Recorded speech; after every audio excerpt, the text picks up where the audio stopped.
Subscribe करें हमारे YouTube channel को और बेल आइकन को प्रेस करें हमारे लेटेस्ट वीडियोस को देखने के लिए।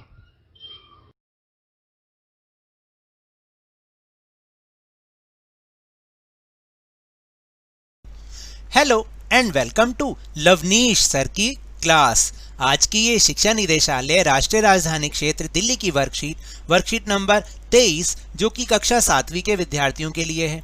यह ली गई है सामाजिक विज्ञान के इतिहास विषय से और इसमें हम जिस पाठ को समझ रहे हैं वो है मुगल साम्राज्य। आज मुगल साम्राज्य में हम हुमायूं के बारे में जानकारी प्राप्त करेंगे।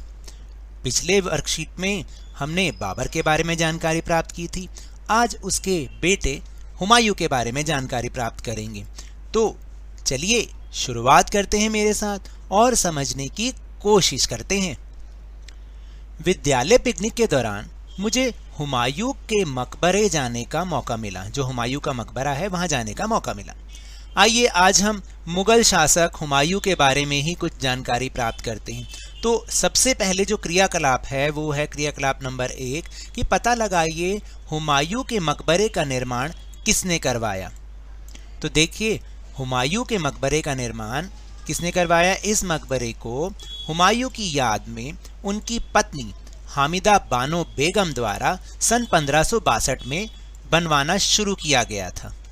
तो उनकी पत्नी हामिदा बानो बेगम ने इसको 1562 में बनवाया था। तो अब हम हुमायूं के बारे में जानकारी प्राप्त कर लेते हैं। हुमायूं 1530 से 1540 एवं 1555 से 1556। मुगल ज्येष्ठाधिकार के नियम में विश्वास नहीं करते थे जिसमें ज्येष्ठ पुत्र को अपने पिता के राज्य का उत्तराधिकारी माना जाता था।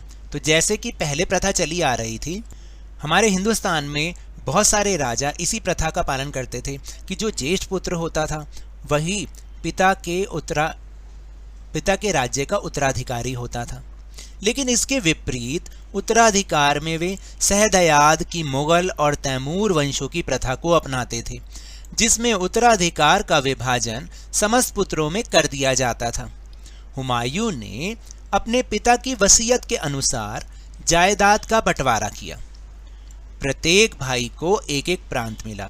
यानी कहने का मतलब ये है कि हुमायूं क्योंकि सबसे बड़ा पुत्र था, चाहता तो वह भी सारा राज्य ले लेता, लेकिन उसने अपने पिता ने जो प्रथा अपनाई थी, उसके पिता ने उसका पालन उसने किया और पिता की वसीयत के अनुसार जायदाद का सभी भाइयों में बंटवारा कर दिया और प्रत्येक भाई को एक एक प्रांत मिला।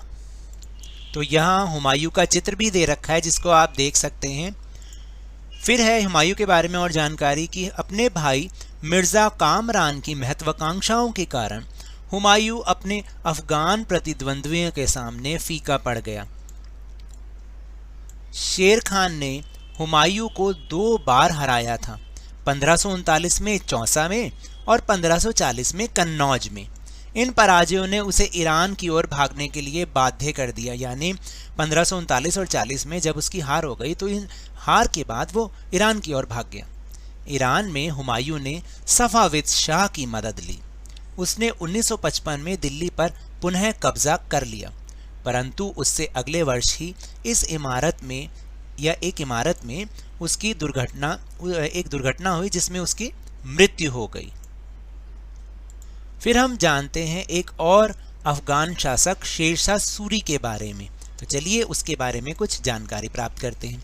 शेर शाह का मूल नाम फरीद था और उसके पिता जौनपुर के एक छोटे से जागीरदार थे। उसके संरक्षक ने उसे एक शेर को मारने पर शेर खान नाम दिया था। शेर शाह ने साम्राज्य में विस्तार एवं वाणिज्य को बढ़ावा देने तथा संचार व्यवस्था को सुधारने पर बहुत ध्यान दिया। यानी जब शेरशाह सूरी था उसने क्या किया, अपने साम्राज्य में विस्तार तो किया ही किया, साथ में अपने राज्य के व्यापार को बढ़ावा दिया, उसमें संचार व्यवस्था को सुधारा। सोनार गांव जाने वाली उस पुरानी शाही सड़क की शेरशाह ने मरम्मत करवाई जिसे काफ़ी समय तक ग्रांड ट्रंक रोड कहा जाता था। ग्रांड ट्रंक रोड यानी जीटी रोड, जिसका नाम आज भी आपने अपनी दिल्ली में भी सुना होगा, जीटी रोड। शेर शाह ने कुल 1700 सराय बनवाई। 1545 में कालिंजर के किले की घेराबंदी के दौरान दुर्घटनावश एक तोप के फटने के कारण शेरशाह की मृत्यु हो गई।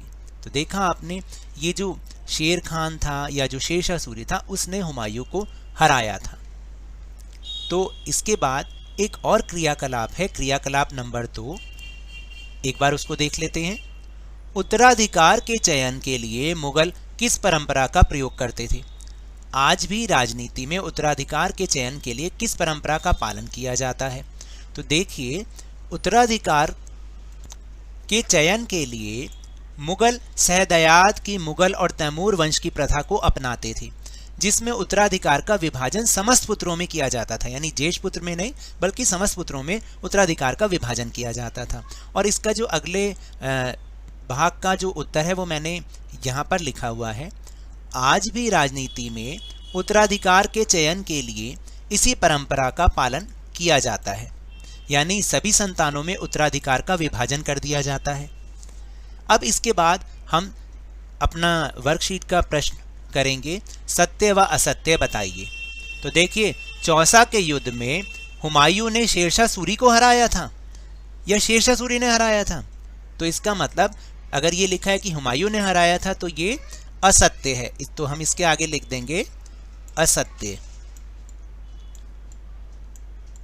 फिर दूसरा वाक्य है कि कालिंजर के किले की घेराबंदी के दौरान हुमायूं की मृत्यु हुई। क्या हुमायूं की मृत्यु हुई थी? नहीं, ये भी असत्य है। इसके आगे भी आपने क्या लिखना है? असत्य। और फिर तीसरा जो वाक्य है वो है हुमायूं के पिता का नाम बाबर था। बिल्कुल सही है, यस। तो इसके आगे हम लिख देंगे सत्य। तो इस तरह से हमारी वर्कशीट पूरी होती है। तो ये तो थी आज की वर्कशीट। अगर मेरे इस तरह समझाने से आपको थोड़ा सा भी समझ में आया हो तो इस चैनल को ज़्यादा से ज़्यादा सब्सक्राइब कीजिए, लाइक कीजिए और बहुत ज़्यादा शेयर भी कीजिए। और हाँ, मेरे साथ इसी तरह वर्कशीट को समझते रहिए, लेकिन ध्यान और मन लगाकर पूरी मेहनत और लगन के साथ पढ़ते रहिए। और अगर आपको कोरोना वायरस से बचे रहना है ना, तो मास्क जरूर पहन के रखिए, क्योंकि जब तक दवाई नहीं तब तक कोई ढिलाई नहीं। धन्यवाद।